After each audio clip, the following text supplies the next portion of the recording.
Coming up, singing superstar Alfie Boe performs, football legend Gary Lineker's here with his dad Barry, and plastic surgeon Dr Dirk has the latest cosmetic news. Plus, Claire Richards' cooking skills are put to the test. That's 18 next.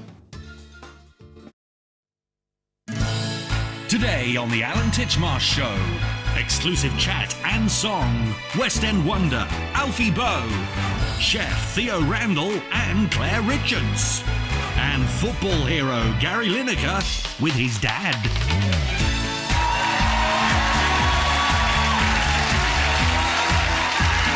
Please welcome your host, Alan Titchmarsh.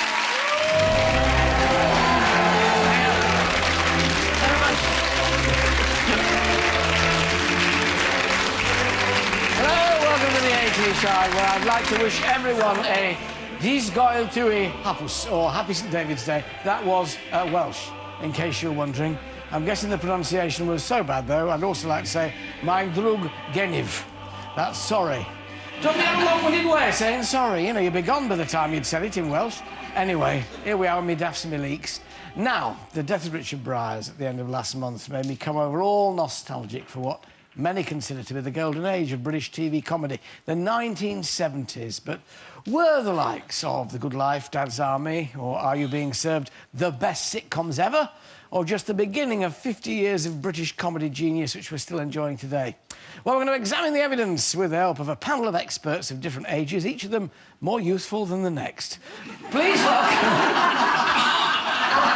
jury, I'm not saying which is which. Gary Lineker, Alfie Boe and Claire Richards, and for the prosecution, Colin Nolan.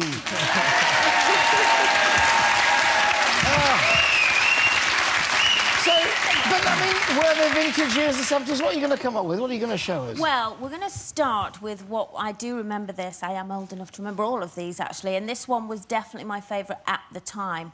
And, of course, you've just mentioned there the late and great Richard Briers. Yeah. And we all have to remember, of course, The Good Life with Tom and Barbara and Margot and... Yes, it was the 1970s. Those of us who were writing gardening books then, we weren't half grateful that they promoted it. But an incredible, incredible series. I mean, I don't know about you, but I loved it. And we used to sit there as a family and watch it, and it was just pure entertainment, wasn't it? You didn't have to worry about any of it. And shall we have a little look? Yeah, let's have a look. Let's have a little look. Well, the chimney probably needs sweeping as well. It's done it again. Yeah. Well, the chimney probably needs sweeping. You said that. Look, I'll borrow some brushes tomorrow and have a go at it, OK? Yes, I think you better have. I will. I don't know what you're getting so worried about. Well, it's never done that before. Look, it's just its way of telling us to get its chimney swept, that's all. Just a sort of gentle warning. Typical of this range's nice nature. Good old range.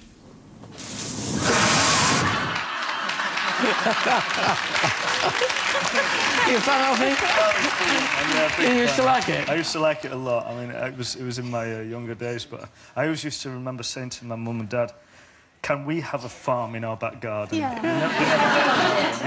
Did wonders for Surbiton, Gary, actually, didn't it? I know, it's a great series, wasn't it? I mean, it's seeing Richard Briers there makes you feel some melancholy, but such a funny man with brilliant timing, wasn't it? And that's, I think, sitcoms are about timing, aren't they? And generous too, I gather, because apparently Penelope Keith's part, Margot, apart from the fact in the first episode she was just a voice from the upstairs bedroom, her role was apparently quite small, and he insisted it be written up because she was so good at it. You don't get a lot of performers that generous, do you, Claire? No, I must admit, I don't really remember. All right. The Good Life. Yes, all right, then, moving swiftly on, fine. Felicity My Kendall. dad was in love with Felicity Kendall, I I was remember going that. to say, Felicity Kendall became a massive sex symbol from Yeah, I mean, every I think guy most wants to be dads were in married love to. with Felicity Kendall, and quite a few sons as well. Mind you, the one which still gets repeated ad nauseam, but, you know, we all enjoy it still, Dad's Army. Dad's Army.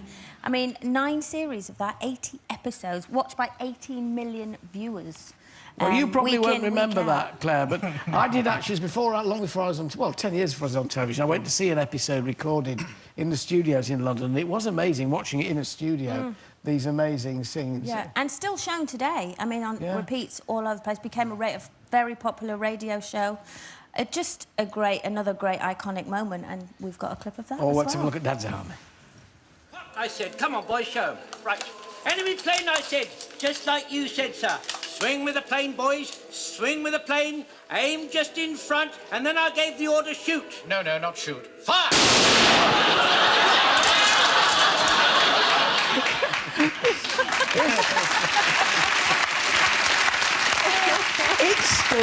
It still works, Gary. I mean, do you watch it?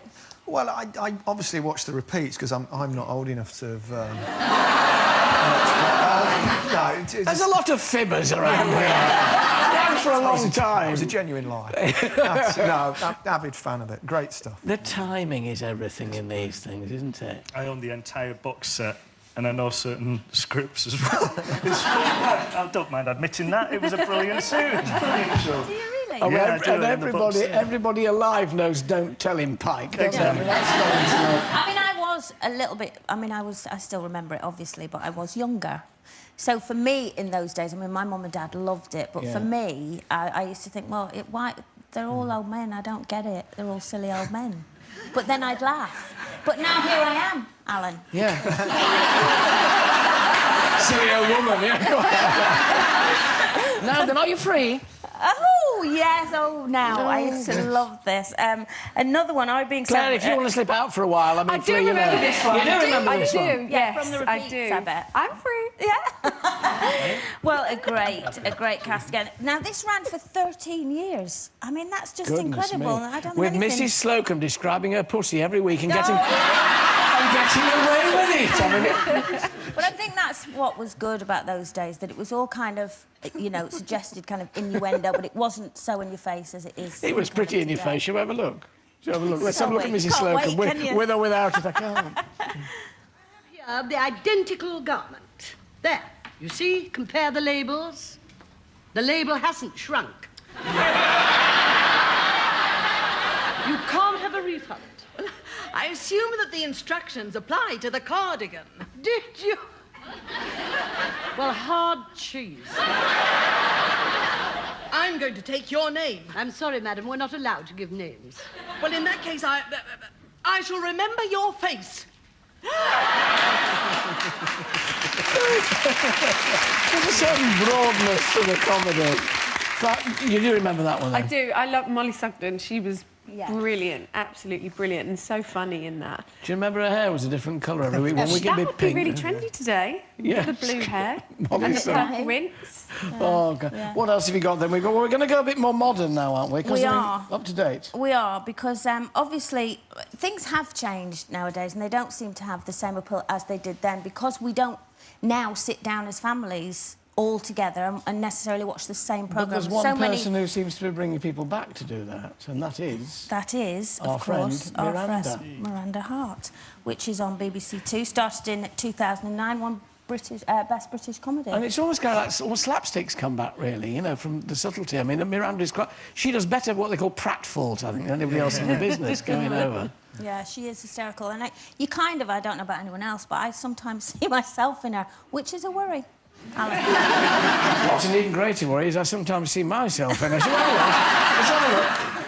So not over him. I am actually. She's so not over him. I'm a She's whole new completely me. obsessed. So she's obsessed. She's actually a bit mental. No, I'm stuck. I'm not supposed to be my tricks with that. Stitch is on the floor. I'm stuck. You better have to. Actually, sorry. Okay. All right, let's just undo it at the back. I got the screw up. Oh. Sorry. Excuse me, I'm going to actually have to mount your travelator. Oh, Queen Kong, you're such a dweeb.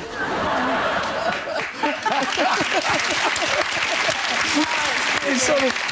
Imagine them after that. So can we just do that one once again, Miranda, because we didn't quite get the camera angle right. Quite right It's on that. just fabulous. And I've left, for me, the best till last, which is my favourite sitcom of all time, that I never miss an episode of, and that has to be Mrs. Brown's Boys. Oh. Mind you. I just love it. Agnes Brown. There's something very odd about that woman, though.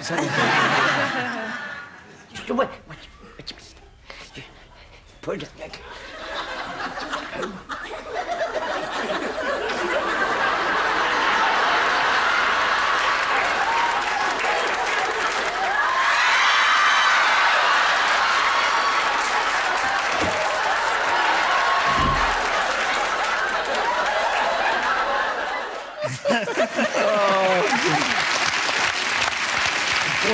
just got time for you all to nominate your favourites of all time. You said your favourite is Mrs. Brown's Boys. Gary, favourite sitcom? Only Fools and Horses. Oh. Yeah. Coup de grace. Yeah, yes. Del Boy. Claire? I think mine has got to be Miranda, actually. Yeah. Yeah. I was going to say Gary's commercials, but I'll probably have to go... say Dad's Army. I've got to say Dad's Army, OK, but you're set up for Chris for the rest of your life. That's fine. My thanks to Colin, Gary, Claire and Alfie. Thank you very much for calling.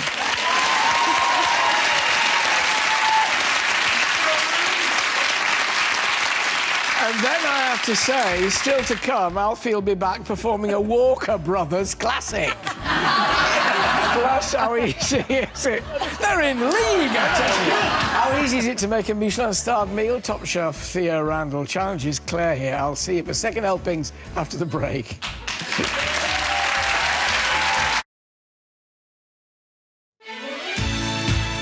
Still to come. Tired eyes? Bumpy nose? Learn to love your face again, with or without the scalpel. Dr. Dirk is here. And so is Britain's favourite tenor, Alfie Boe.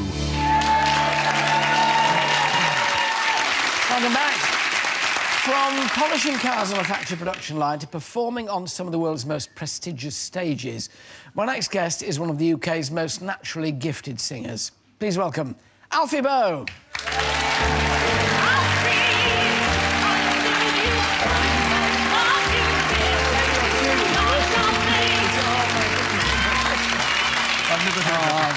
Never heard that before. Never heard that before. Clearly, you loved being in Les Mis, in the 25th anniversary sort of production, but then you had a chance to actually be in it proper, as it were, on the stage. Yeah, I did a 5 or 6 month run in the West End, which was fantastic. Every night was a different show.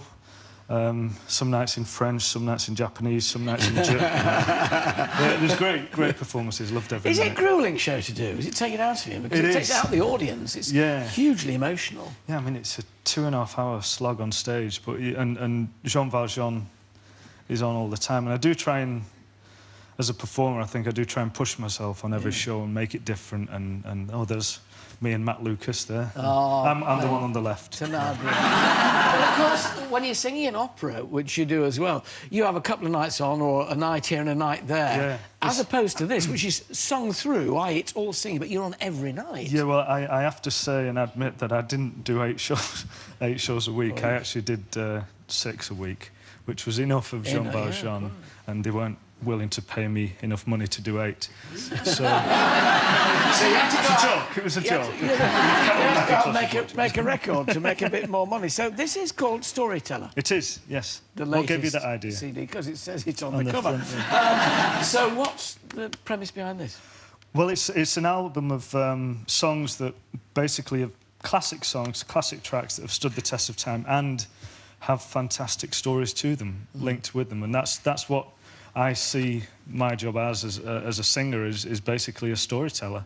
You know, I'm telling a story through the power of music. We've got Bridge Over Troubled Waters, Sun Ain't Gonna Shine Anymore, Shine a Light, It's Now or Never. I mean, it's interesting because over the last few years, you've really you've so established yourself as an operatic singer, and now to slide into, you're going to do a bit of Walker Brothers for us later on. Are people quite, well, they're not now, I guess, because they're getting used to it. Were they surprised when you started? I think a little bit they were, yeah. The classical establishment were pretty shocked about my decisions of the direction. But to be honest, I don't see any division between music. You know, I've tried to paint a visual picture of my idea of music, and I see it as music is like a train line that we're all travelling along, and the stations that we stop at are just the different genres. And sometimes you get off at the station, sometimes you stay on the train and bring people onto the train with you, and you're just mixing music, mixing genres, and playing damn good tunes, really, at the end of it. Would it worry you if it prevented you, or not prevented you from doing opera, but stopped people inviting you to do opera? Is it important to you that you mix the two, that you can do both? Well, I would hope that wouldn't be the case. I can't speak for the opera establishment or the classical industry. I don't class myself as a classical singer anymore because I think that categorises you, you know. I'd much rather to be known as just a singer. because But a lot of people would say singing pop songs, I use that word very loosely, singing popular classics like this, would ruins your voice. I mean, is that true? If a voice is trained, can it do both? Or is there a risk that by belting out, as it were, a pop song, you might spoil your operatic voice? I don't think so. If you haven't had the training, I think it's a bit of a problem. You know, I think it's a bit of an issue. I think if you know how to sing correctly, if you know how to breathe, if you know how to place the sound, the right technique, the right pronunciation. And I was talking to Claire Richards about it earlier on, and when she was doing the opera programme, you know, Pop Salsa Opera Cell, she said that when she went back to sing the repertoire with steps, she found that really helped her training. And talking to Elaine Page last week, and she was saying so many people, young singers now coming on, don't know how to use it, they don't know the technique, and saying how important it was. You know, I still use the same technique to sing a Puccini song or to sing a Walker Brothers track. You know, I'll use the same technique and the same voice. Well, it clearly works, and it's clearly effective in both, because I would like to present you, Alfie Boe, with a platinum disc. Oh, my goodness, wow. For bringing home. Wow. It says, presented to Alfie Boe to recognise sales in the United Kingdom of more than 300,000 copies of these albums. Bringing home Alfie Boe. Congratulations. Thank you so much. Wow. That's to give you a pleasure to take on. Alfie will be back later in the show performing the Walker Brothers classic, The Sun Ain't Gonna Shine Anymore, so you can hear him do that. For my thanks to the platinum disc owner, Alfie Boe. Thanks, You're welcome. Wow. That was amazing. I didn't know that was going to happen. You did that? I will try and keep some secrets from you. It's ever so good for the loo. Now, there is no better way to while away the weekend than with close friends and great food. And while good company is the most important ingredient of any dinner party, it's also incredibly satisfying to serve up a dish that impresses your guests, especially if you've Gary Lineker and his dad Barry. Come on, supper for a leg of lamb. Who better to challenge Claire Richards to do that very thing than Michelin-starred chef Thea Randall?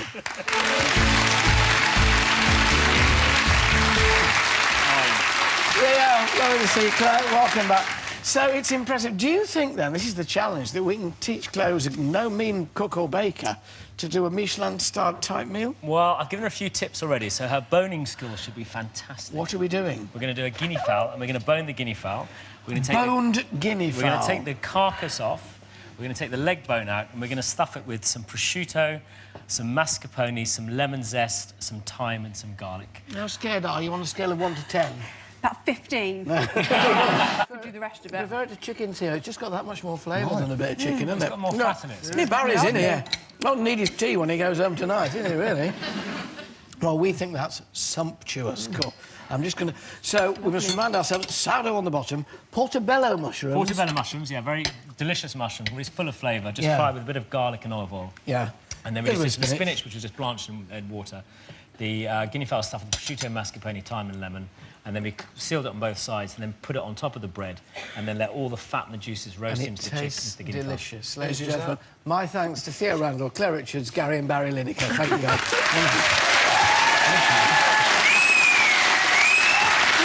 Well, I've been teasing you through the show, but now it's time for an exclusive performance of the Walker Brothers classic, The Sun Ain't Gonna Shine Anymore. Please welcome the one and only Alfie Boe.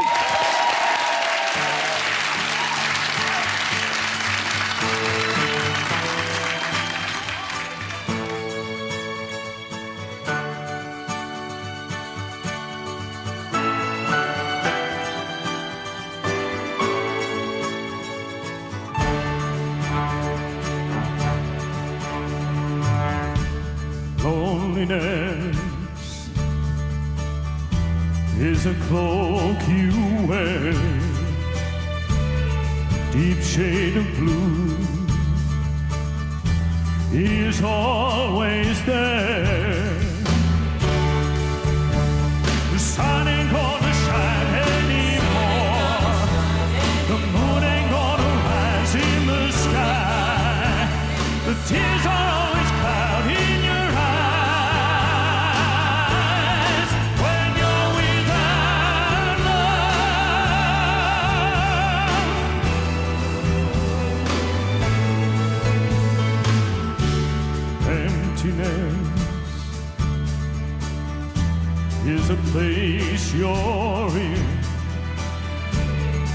nothing to lose, but no more to win.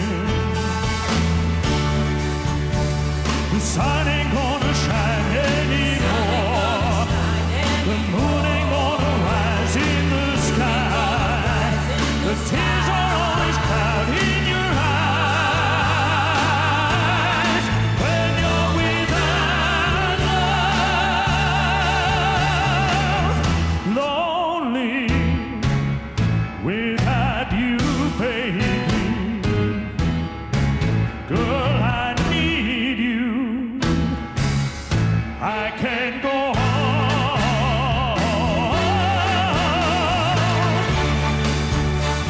The sun ain't gonna shine anymore. The moon ain't gonna rise in the sky. The tears are always clouding your eyes when you're without love.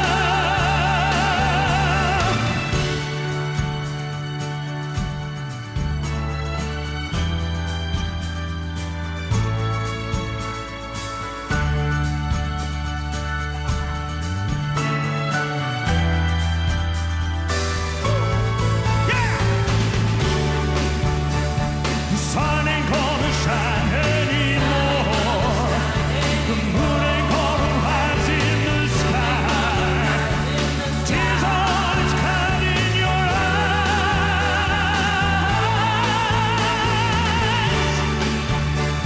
The sun ain't gonna shine anymore. Moon ain't gonna rise in the sky. Tears are always clouding your eyes when you're without love.